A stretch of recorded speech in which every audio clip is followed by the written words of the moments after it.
Good morning, everyone. I am Jocelyn Castillo. I am Jamaica C. Balasabas. And I am Jumalan Gulido. And now we are going to discuss about the chapter 14, which is Women and Work in the Philippines.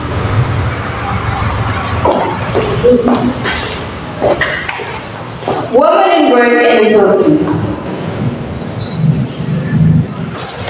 Chapter 14 contains women and work in the Philippines. First, we are going to discuss about women in the productive sphere. The saying that woman's work is never done rings true given the current state of the world.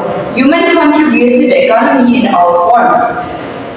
So, from the saying or from the Magna Carta, women are key contributors to the economy and to the combating poverty through both remunerated and unremunerated work at home, in the community, and in the workplace. Growing numbers of women have achieved economic independence through gainful employment. So mostly, women ang mas dako jud ang contribution sa mga babae in terms of sa economy. Not just in the economy but also in the world. Kay ang mga babae are siya kanang all around yun nga maski gikan sila trabaho mo pag-abot nila sa balay trabaho ra gihapon. From those who work in the productive sphere, when we say productive sphere, it is the employment follows companies for the sectoral or sector-oriented. Nga nasa payment. Pag niyon ka reproductive sphere or to those who support workers in reproductive sphere, it is the work na required to sustain human life such as caring, baby, or kanang sa household chores na ginahimo sa mga makababaitan.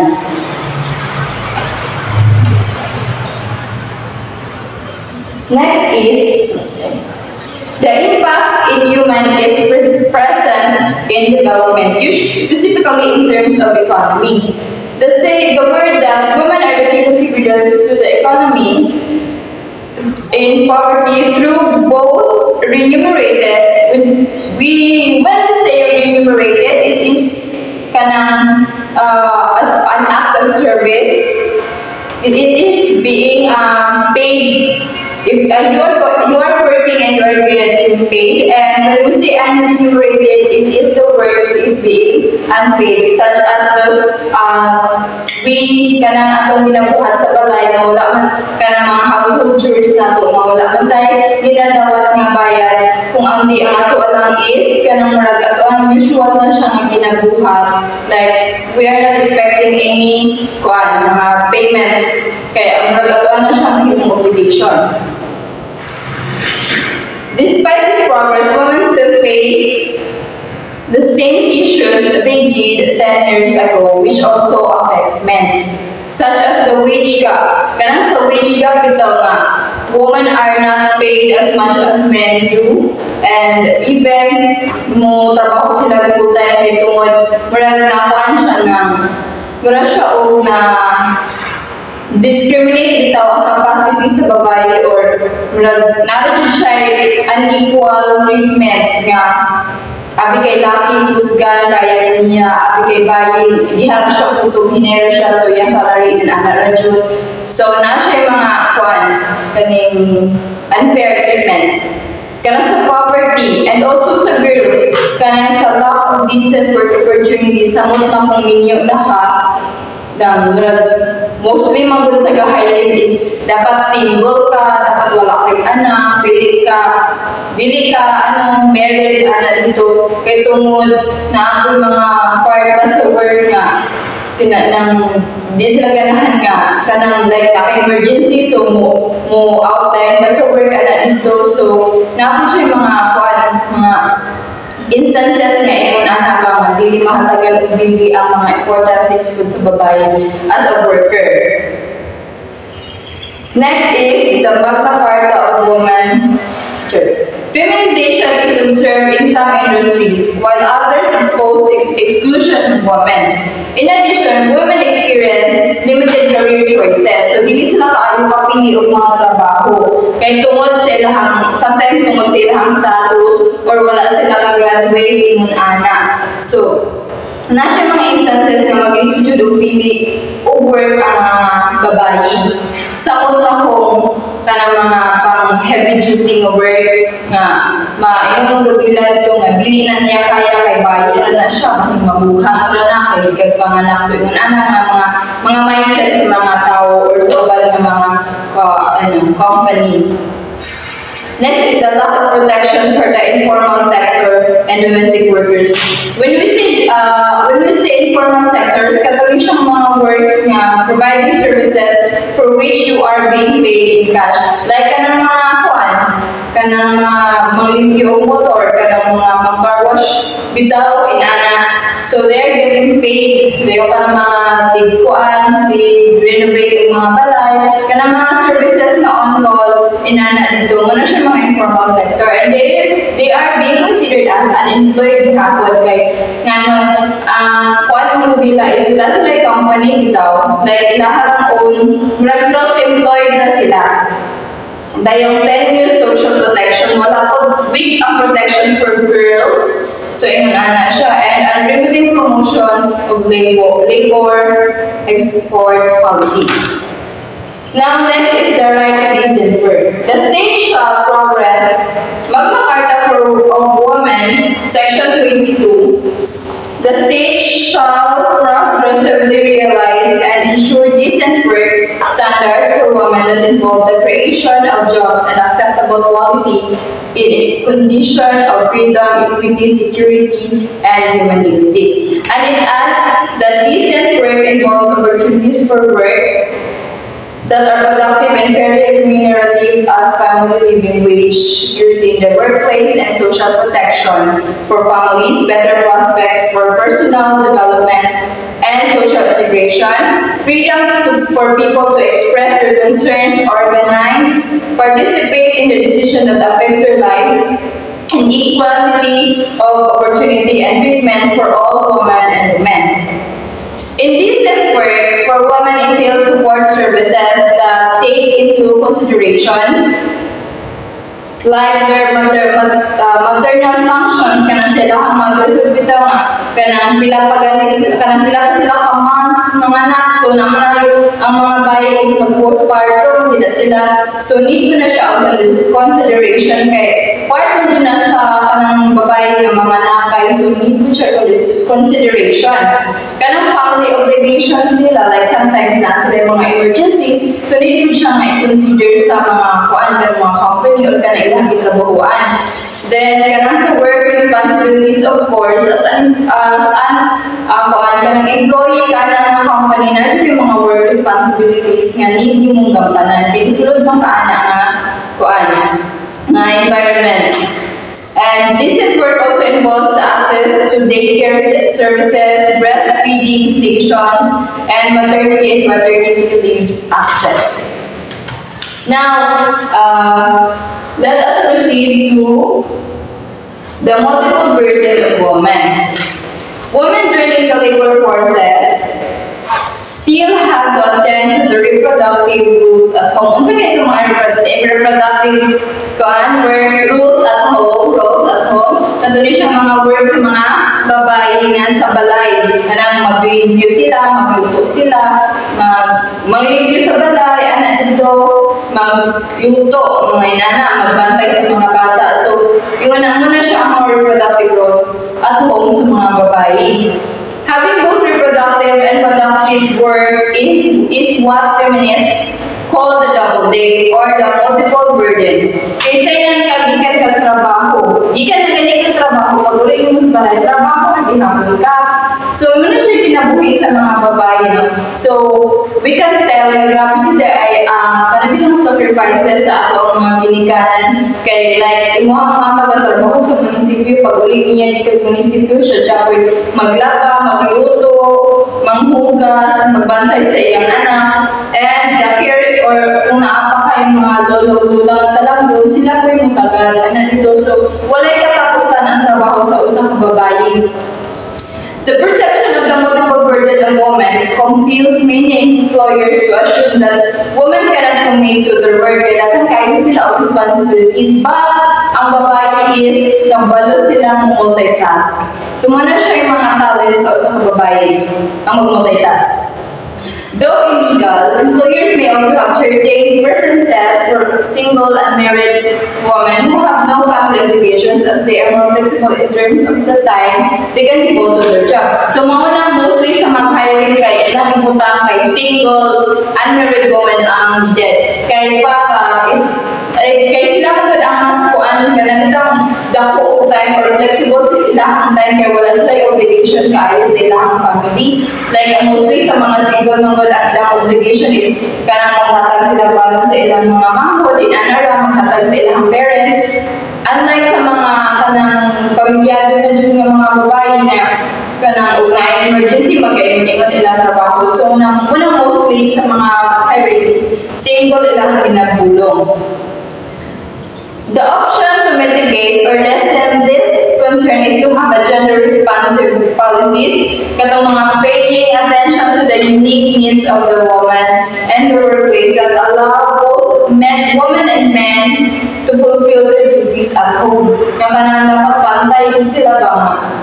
Alay naman sa lalaki, di ba nga, kuan ka na itong gigan sila trabaho pag-abot sa balay nila. Wala naman, hilata na. Nalito, di tawag sa kanang, unlike sa ilang wife nga, uwi ka work, or di habang pag-abot sa balay. So, yun na ba? So, need siya of gender-responsive policies.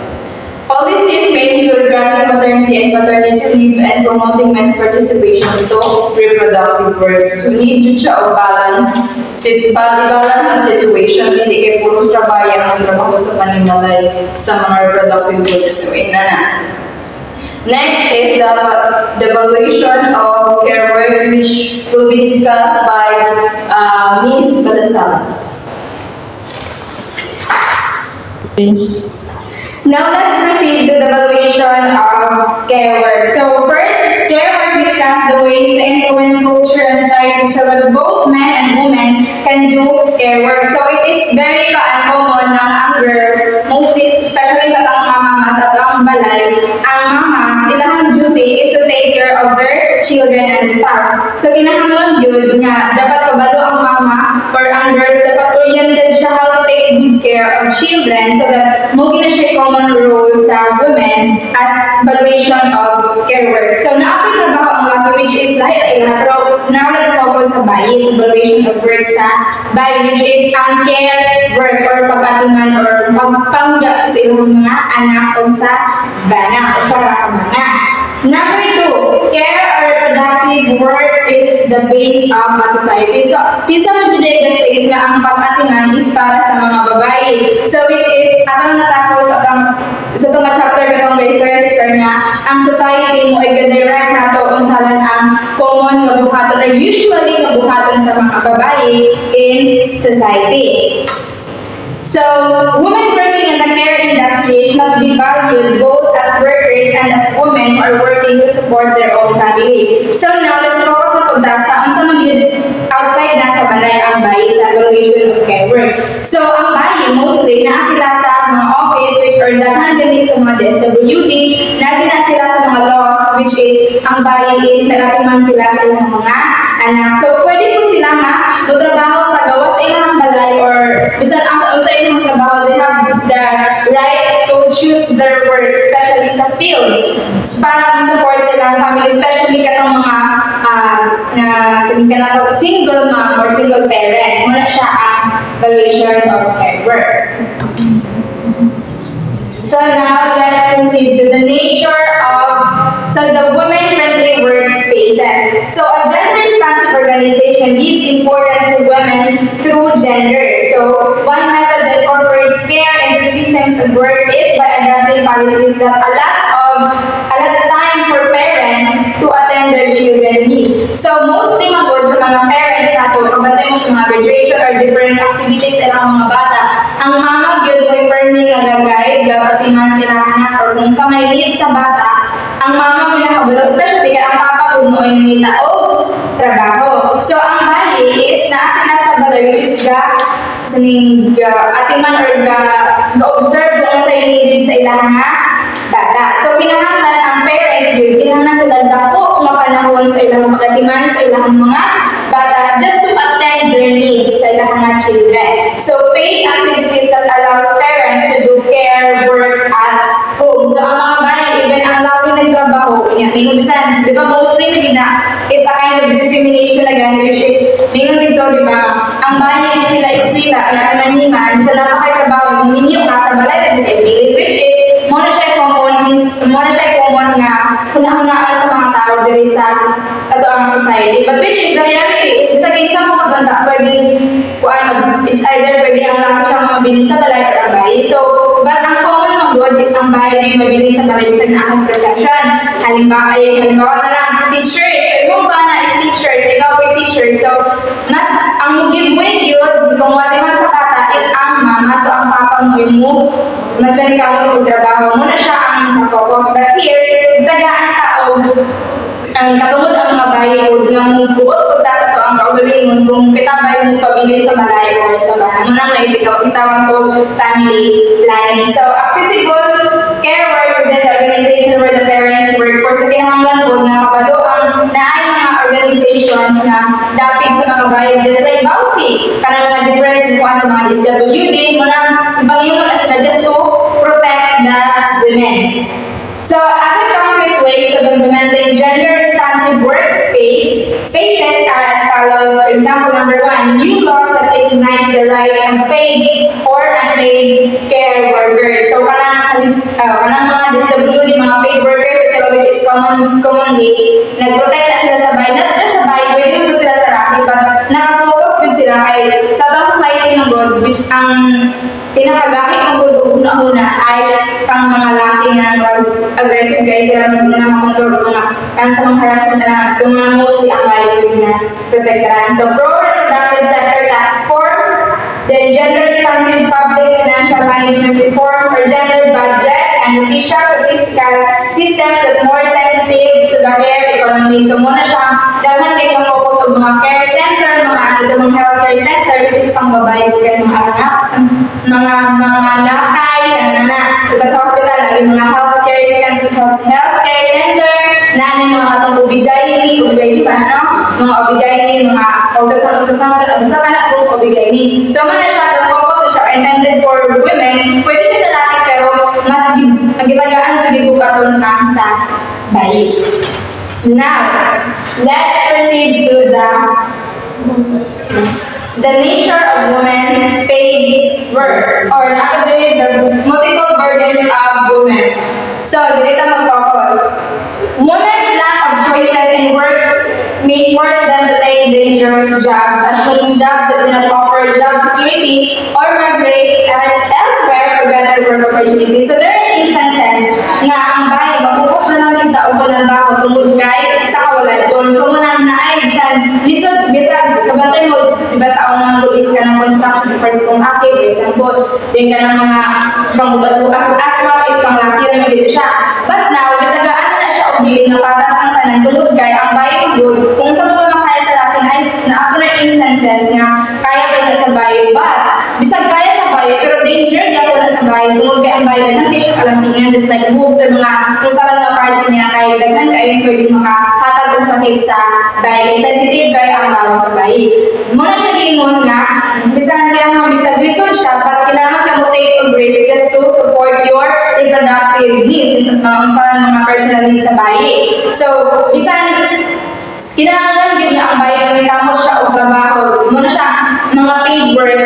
Bisan, gibayad siya, pero lisod kayo siyang trabaho sa bayan. But then, gi-force nila yourself para magtrabaho para masuporta lang nila ang needs. So, women also find themselves in part-time jobs to balance their reproductive needs. They choose to participate in informal labor. So, naibang nga bayan. Bisan, kanang mga mama na to, for example, mga teachers, mga bayan teachers, no? There are not teachers that have part-time jobs in order to fulfill their needs or some support silang needs. Kasi sometimes ang kita sa laki is gagawin po or ilang trabaho yung construction worker. So kung ikaw bayi, kung ba na construction worker, ikaw teacher ka, so kinahanglan dyan nga mag-double effort ka para masuportaan mo needs. So, now let's proceed to the sex role stereotyping at work. So, ato naman ang di-discuss kung sa what is all about. What is sex role stereotype? So, it means nga, kung saan expected yung buhatan sa bayi or kung saan expected yung buhatan sa laki. Now, let's proceed po na sa men. So, men are expected to predominantly employed in labor-intense jobs. So, intense jobs just like construction workers, agriculture, handling, forestry, transportation, and storage. Muna siya gina-expect na trabaho sa laki, which is the stereotype in Japan ang work sa bayi o sa laki. Then, sa women are likely to take on jobs that are related with their assumed traits. Just like, for example, patience, understanding care. Ang may uban anak ay nasa sintro, kay may silang amping mostly sa sintro kung makita na sa center, di ba? Mga bayi, kay kabalo mo sila ang sa needs sa kuan sa needs sa mga bayi or sa mga patients na alito. So, muna siya ang stereotyping sa work. So, women are often found in education, community, and healthcare. So, just like I said earlier, di ba, ato mo na-observe na mostly sa mga teachers, mas nag-contribute ang bayi. Then, sa community and healthcare. So, sa mga center or sa hospital or sa akatang adto, mas nag-contribute ang workers na bayi basta kayo kung sa mga healthcare. Then, wholesale and retail trade, service activities, and manufacturing. So, mostly yan ang pagkakitan ng bayi. It appears that women and men tend to veer away from jobs that do not correspond to their stereotype role. So, kinahanglan yung instances na bisan gigs na stereotyping sa work, which is kanang sa role sa bayi, sa role sa laki. Pero naagad po yung magka-cross, yaman siya o stereotyping. Kaya, pwede magbuhatan sa bayi, pwede magbuhatan sa laki. Mag-care, pwede magbuhatan sa bayi, pwede magtrabaho. Then, women workers are also less likely to be in the top administrative roles. So, even sa ato ang government, ang laki jud, kalagmitan ba, laki jud ang permi nga president, sa leadership, mga laki jud sa linya kay ang laki magod, they are known na dili sila kanang emotional or dili dali makadala silang debate. Then, in fact, less than half of the executive positions in the Philippines are awarded to women, though 67% of the Philippine professionals are women. So, sabay, daghan yung professional, mas daghan gid ay silang study, mas daghan ang professional na bayi, but mostly ang daghan as of positions kay mga lalaki. So, muna siya ang sex role stereotyping at work. Now, let's proceed to the small and medium scale enterprise that nga i-discuss ni Miss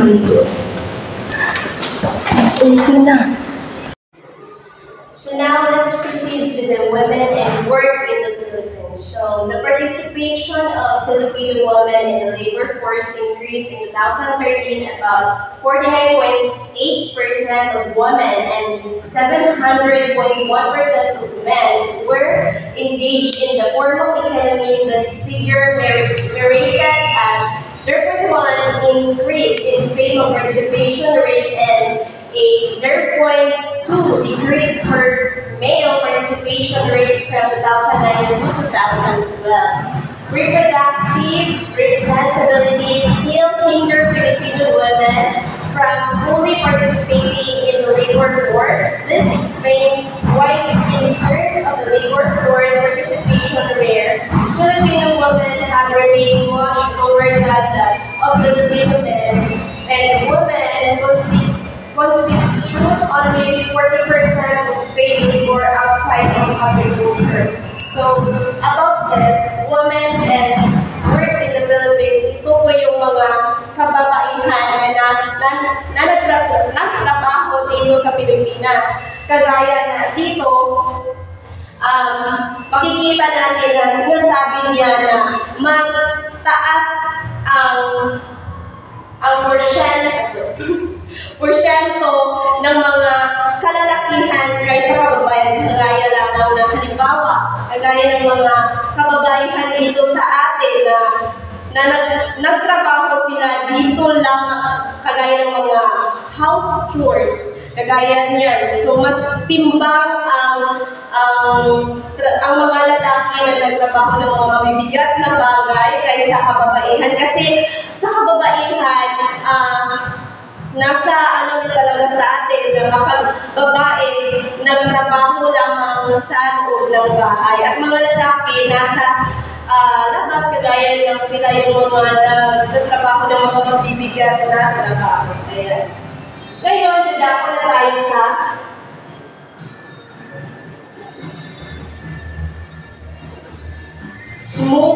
small and medium-scale enterprises. So projects that cover marginalized women and the labor sector include the gender-responsive economic action for the transformation of women, Great Women Project, a gender-responsive initiative specifically set up for women and micro enterprises, the advancing Philippine competitiveness compete or project in another endeavor that supports small and medium enterprises. It is funded by the United States. So, dito, kapag sinabi natin small, ito ay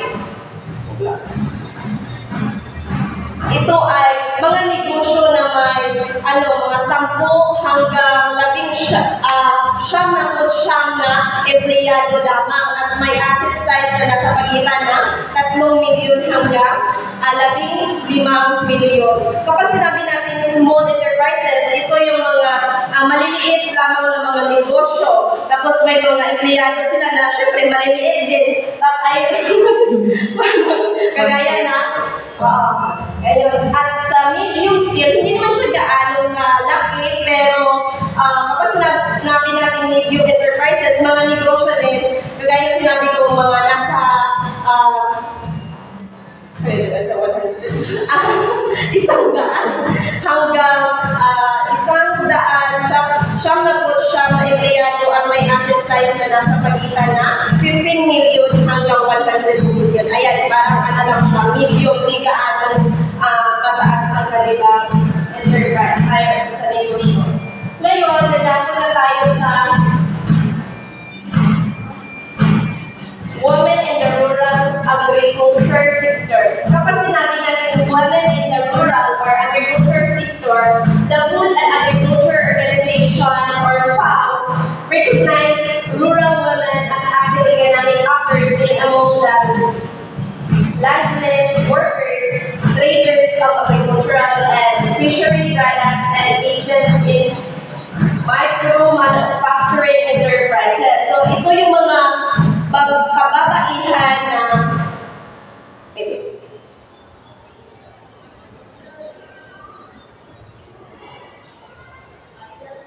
mga kababaihan sa rural o agricultural na sektor sa Pilipinas na may mahalagang papel sa pag-ilan ng ekonomiya ng kalayunan. So narito ang mga mahalagang punto tungkol sa kanilang sitwasyon at kontribusyon. Una na dito ay kalagayan sa kanilang trabaho. So maraming mga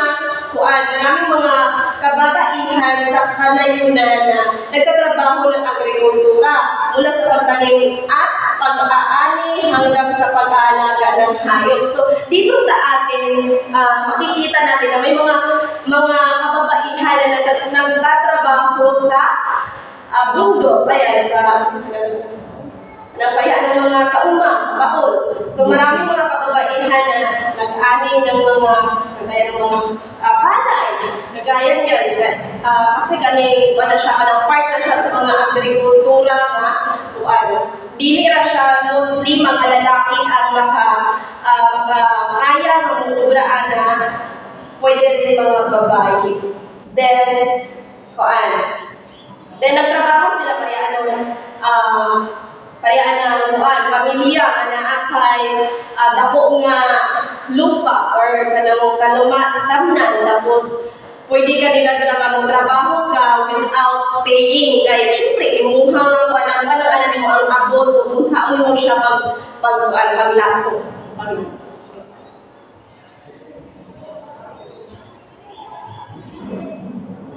Now, dito tayo sa migrant women.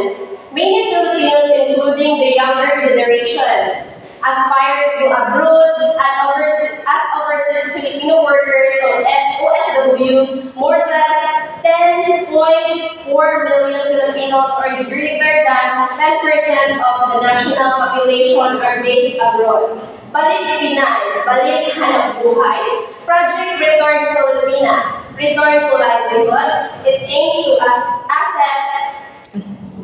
assess in their integration of women versus worker in terms of skills training in entrepreneurship and other business related topics once they return to Philippines. So, kapag sinabi natin migrant women, ito yung mga kababaihan na dito sa Pilipinas na kuan ka ng nagpuyo, then they can kuan sa laing lugar para maghanap buhay doon. Kaya mas dako ang sweldo mga dito, tapos mas advantage if dito sila kaya para dako gani ang ilang mga sustento sa ilang mga pamilya. Then,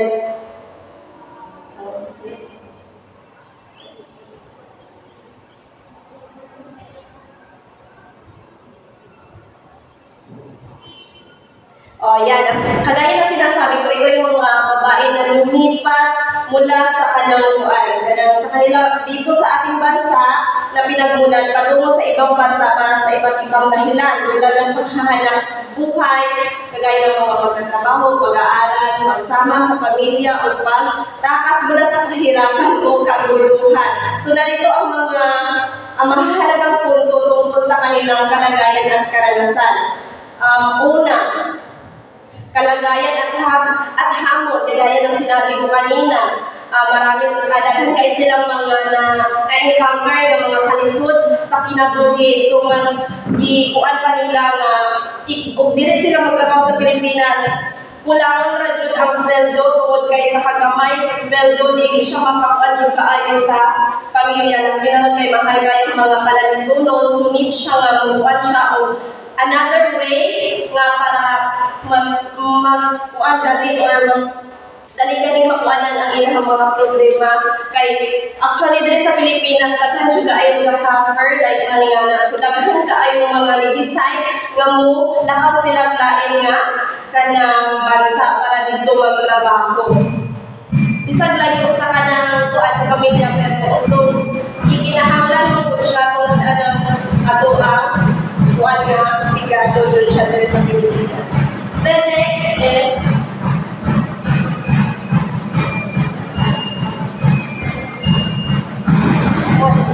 so dito susunod na magtatalaka ay si Pinipili Kasrilli. Okay, so now let us proceed to the woman in the informal sector.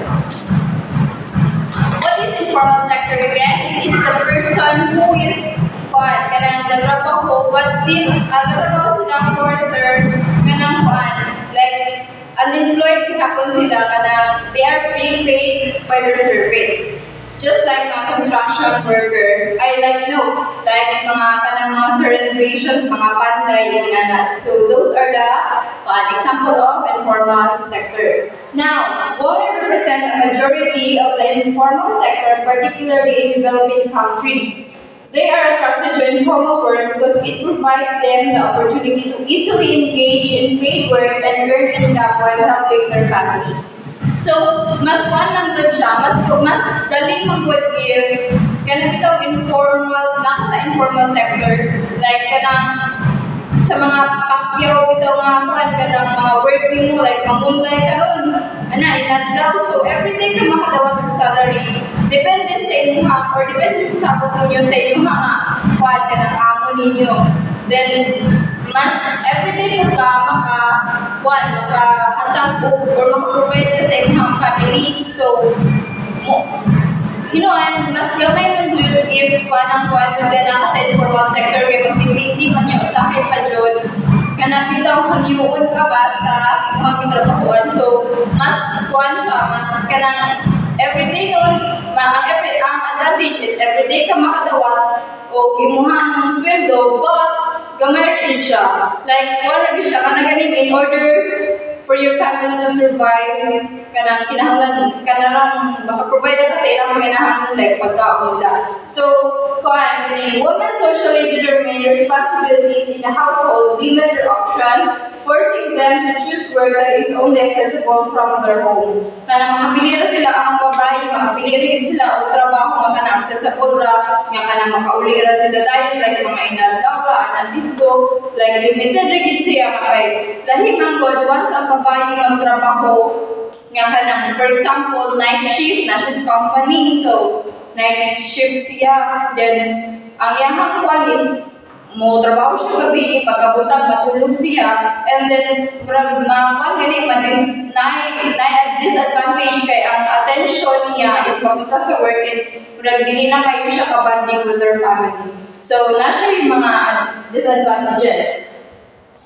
Now, members of the informal sectors are classified as individuals that remain unemployed. Unemployed gihapon siya. Why? Because wala man sila good na pangitaw sa usa ka company, ragwan na siya, self-employed na siya, sila na mangitaw gilahapon yung kitaan. So, consider siya as unemployed. Kaya wala mo na siya mga SSS, mga inunana, mga pangitaw, mga benefits, dito. Just one good. They are, kanilang main goal is not to earn money, but mostly to meet their daily needs. Makasuporta rin sila ada-ada nga panginahanglan. So that is how sa cruel society is. Nya mostly pa jud nga mapunta sa mga aning situations is katong mga wala ka human sa eskwela or limited ra ilang kanagtama nakatiwas sila mga elementary ra or high school, so diha jud mapunta sila sa mga informal sectors.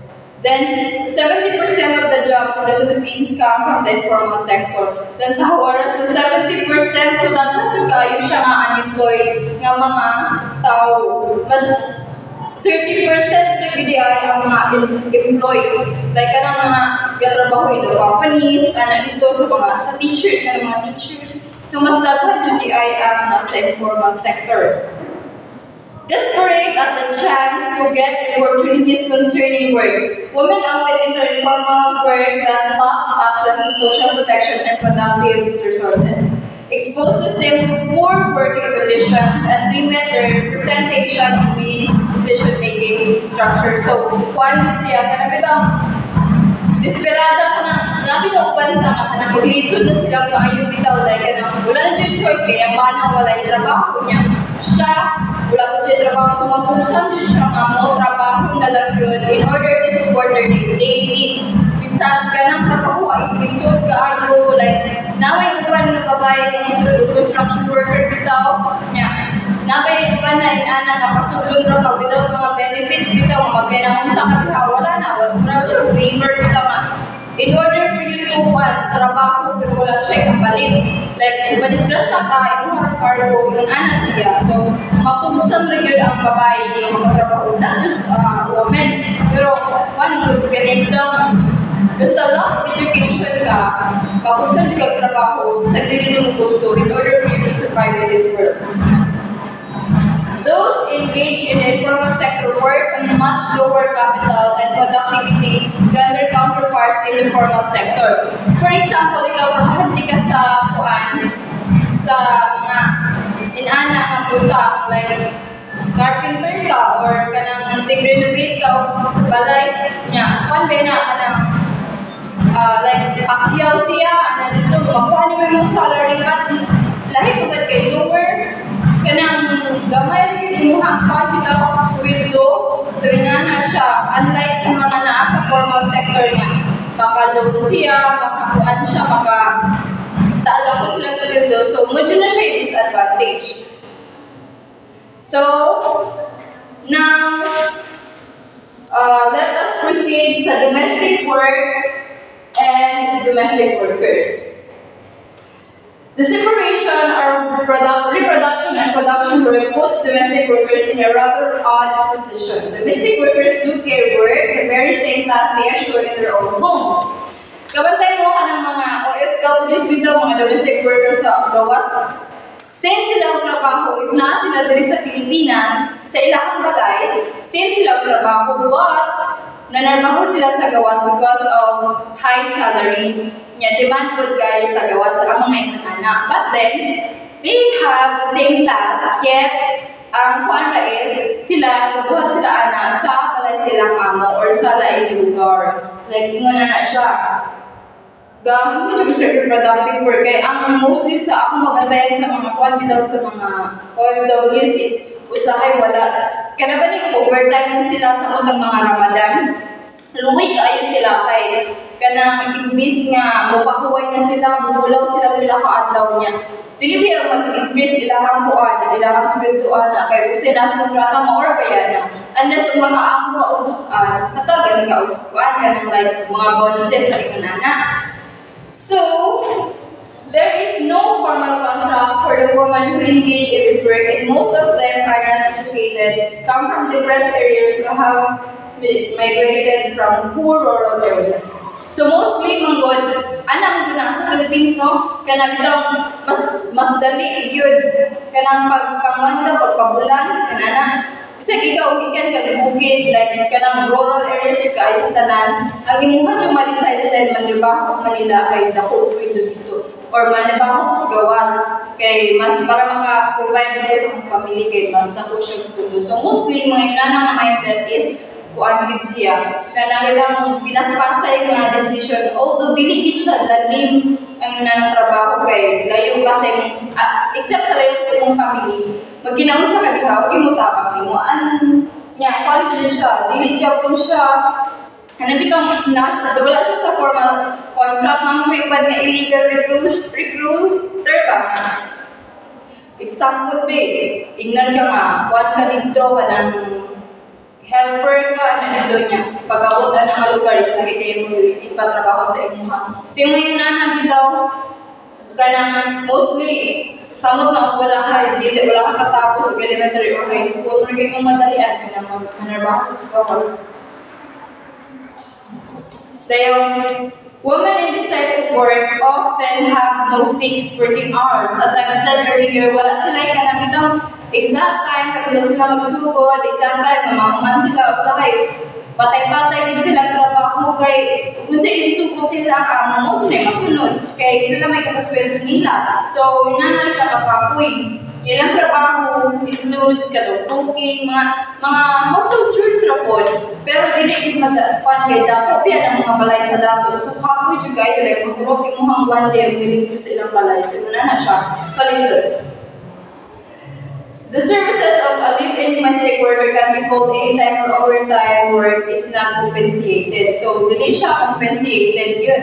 So, there is no formal contract for women engaged ani and the lack of education makes these workers susceptible to abuse and exploitation, especially physical and sexual abuse.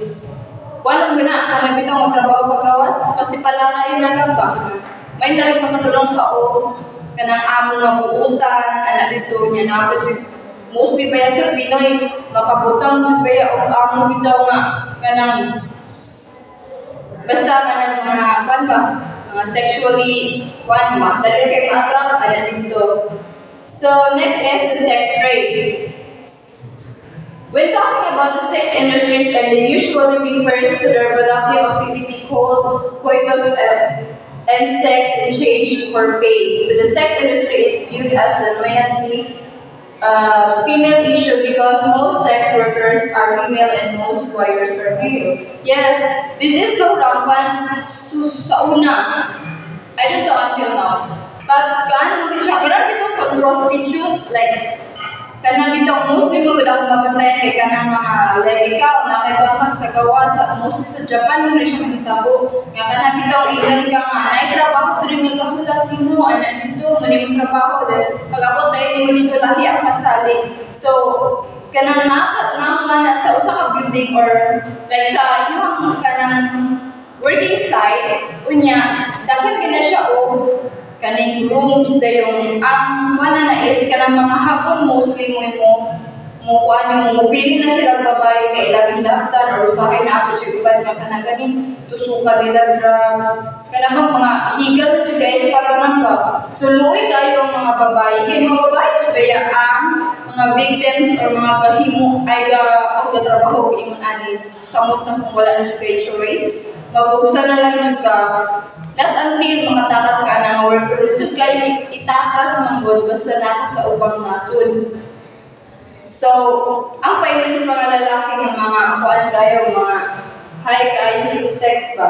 So, sex work or prostitute offers a high pay than other low-skill occupations. The appeal of the sex trade is obvious to women which have no other choice. Yes, ecology choice ang babae nga kuan, so mapusan na sa trabaho yun ani. And ang mas common man diri sa Philippines kay kanang cybersex.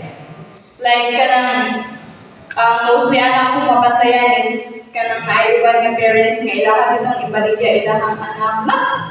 This is nga ibaligya pero kanang bugaw pa. Kanang mag-video call mo bitaw dayong pahubuon ka sa imong customer ana dito, mag-sex mo through kuan kanang through online so mga inana pa yung napoy uban jud nga mo kagatod ana na ganiban nga ilahang relatives ilahang isulod sa imong anak kuan rabag child exploitation ana dito napoy uban mga batanon dayong sex work was then rooted in a double standard of sexuality. Men were free to have sexual relationships outside the marriage and women are not. Wala kag mga laki. Dili na tanan pero nang iban nga laki nga kanabitang makig-sex dahil kasi wala pa'y kasal. Anak makigurag mo na lang diapa sa imong hapa pero dili na tanan. Wala na kag generalize kailangan ko iban nga respectful ug gihapon sa decision sa bayi. So, kuan siya ng ug na sa gawas mapugsan na jud ang buhat naganiuban na ang kanabitang uli na dinhi sa Philippines kay nahuman na ilang kuan na mostly na mo na siya pero illegal contract mo na siya na kanaban sa naganiuban na i-raid pero kuan kani naiwan na mauli na rin ng mga Pinay na dili na wala nakapalo silang kaugalingon na tulala na tungkol sa mga pangita po kaya naiwan ng traumatize. Now, let's move on sa women and domestic sphere na i-discuss ni Pilipining Balasas. Let's proceed to the women and the domestic spheres. So, the sex-gender system that was defined by Yoda highlights the divide between the reproductive sphere and the productive sphere. Reproductive sphere and the productive sphere. So, as previously mentioned, the reproductive sphere is the woman's place where she is said to have power and authority. So, natin natawag na kung, for example, ang bayi na diba nasa browser sa DSWD nga ang bayan mo na ikatulog sa bayi. So, diha din mo yung power, highlight ang power sa girls which is take good care or sana ng mga rights yung highlight diba sa before mag-good wala din tayo mga rights. But na may mga agencies nga which is ka-focus sa girls or sa women to protect their rights. So, diha tamo double. Diba natin authority nga which is naka-specific siya nga women, for example, sa housing, mga siya nga diyata, ito ang mga natay-bitagaan na o authority. So, however, this glorification of women who are delegated to the domestic sphere is mere feminism. So, it ignores the fact that domestic women are dependent on men for their income. So, bisa natay tinatawag na sexual stereotyping ba ang word na yan. So, there is a women in the domestic sphere sa mga trabaho na to, sa mga mga authority sa bayi or rights sa bayi na bisan kitagaan na of rights or kung ito ng atong responsibilities of rights na dapat na ginatawag na sa atong society ginatawag na define niya po ka sa society as ang mga bayi daw or sa society niya or according na siya sa FDPO ang mga bayi daw is gasaling more on sa mga laki. So, matinod na siya sa matinod pero muna siya ang study which is ato pong ma-observe na sometimes nagod kayo huwag yan na-observe din sa Philippines na mostly ang bayi magsaling siya sa income sa bana or pamamahal sila itong pa, diba? Kaya ang laki mag-yun, nilang role is sila magpapagawas ng single para ipakakaan sila single gay pa ka o kundi kung mo siyang itin kung sila mo mas maningamon para nasa tayo makaonan sila ng pamilya. So the spending power of women is limited to their husband's salary or the money that their husbands provide them. So klaro tayo nga sa more on discrimination pero lang ka na yun, although pareha ka, equal ka, pero different nga fields.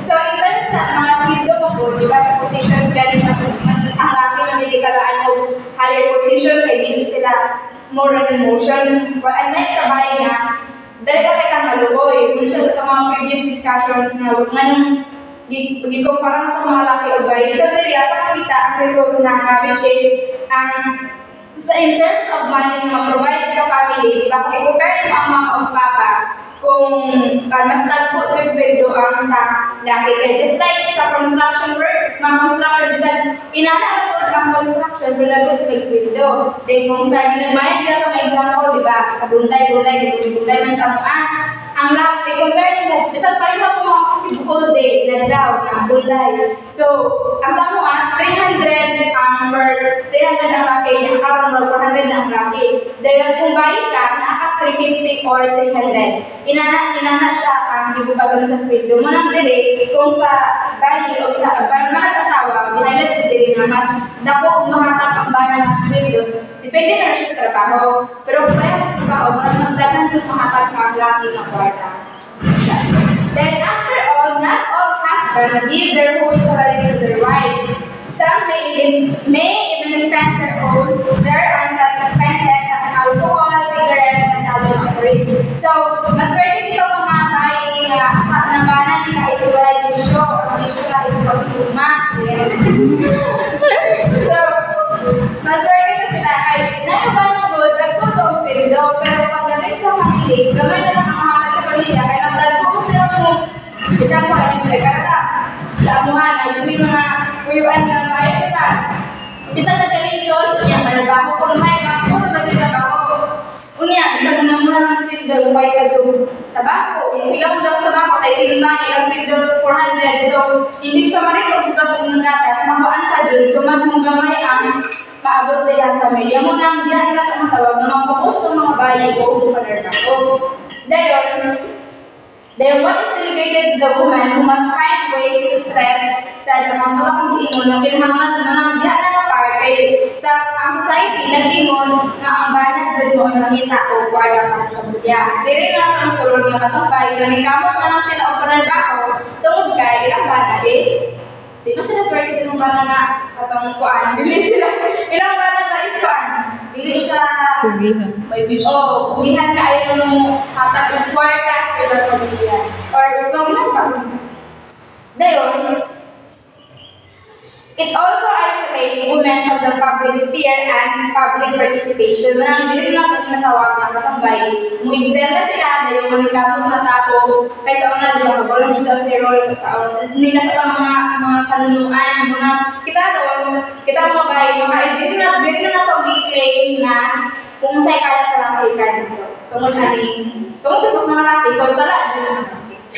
So, the separation of the private and public spheres is an excuse for...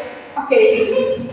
This separation of the private and public spheres is an excuse for men to dismiss their role as caregivers, using their earnings as a method to avoid the responsibility for framework and child care. So, dito na ito ginatawag nga, no? Tapos balik-balik yung mo nga, ang laging inunda kasahay, maling-kamon sa bayi. Bis nila ito asa, pinahanglan na lang puta mo abisa para atong mga anak makakausap mo. Men, therefore, hold the resources that women need to survive or that income. Thus, men may exercise direct power over men. Tungkol kay lang, diba, nagkukunjong sweldo ang nakikutong para sa bayan kung in terms of mga katoanay na, ngunang pinatawag na ito na ang laki dapat ito sila responsibilidad sa pamilya. Kaya sa pagbuhin, ang pinatawag, ngunang pinatawag yung power ng men tungkol kay mas dalago sila o income. Ngunang exercise din nga, mostly, di ba, sila may maligay ng tahanan. So, kung gitawag mo kang maligay ng tahanan, ikaw dyan magligod sa mga sa pagkaon. Then, in order to address this problem, policies that seek to empower women in the economic sphere have been formulated. So, doon at ang mga butangan na naitako sa mga mag-asawa, mga pinanunod na bagay na anak tayo itawag ko, mga RA or Republic Act. First is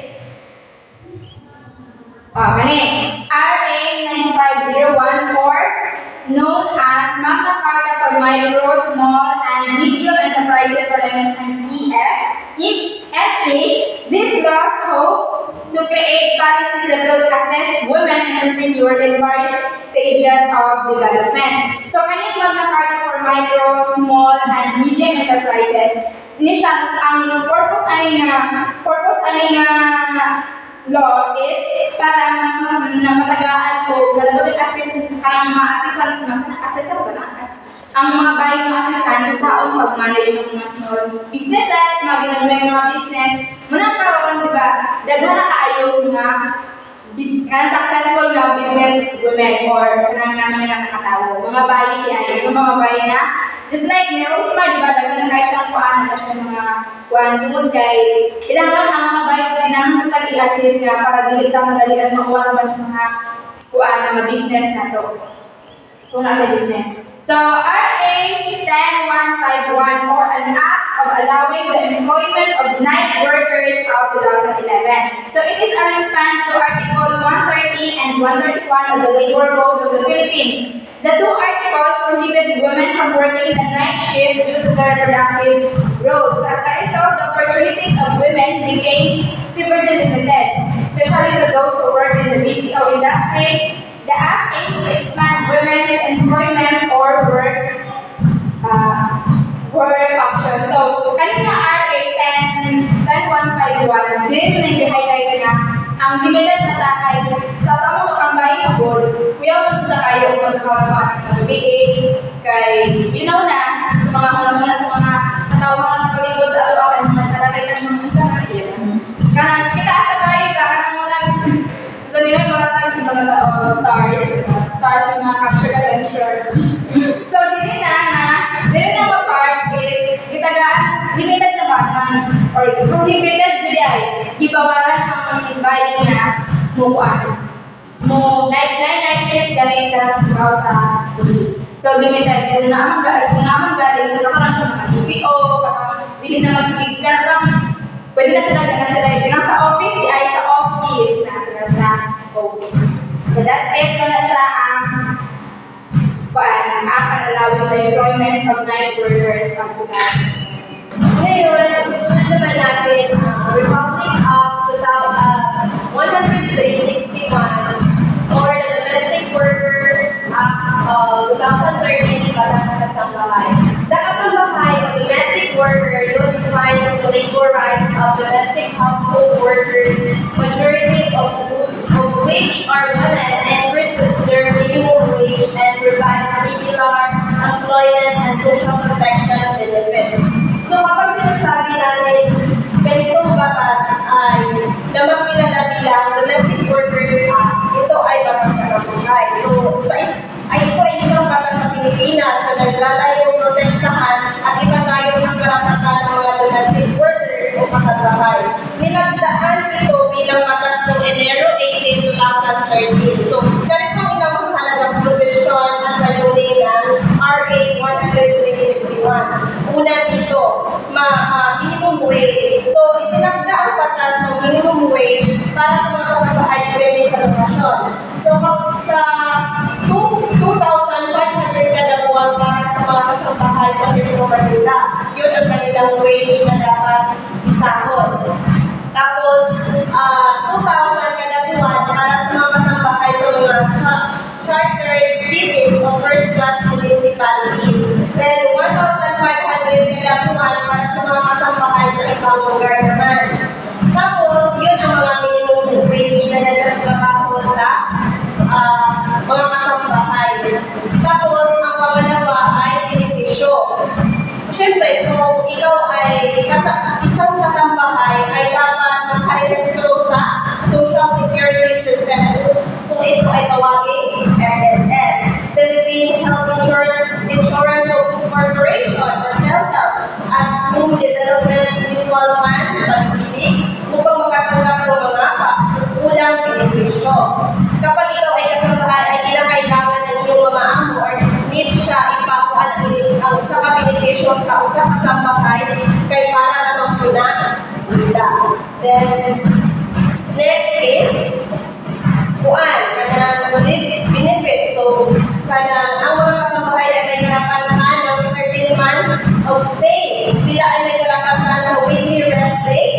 hindi bababa sa 24 na magkasunod-sunod na oras.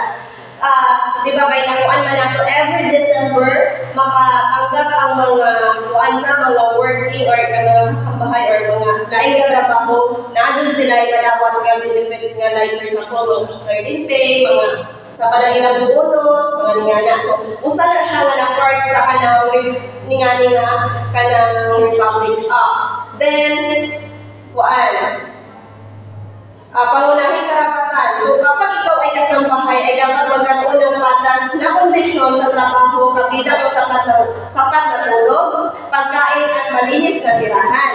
Tapos sila ay may karapatan sa privacy at hindi dapat sa ilalim sa anumang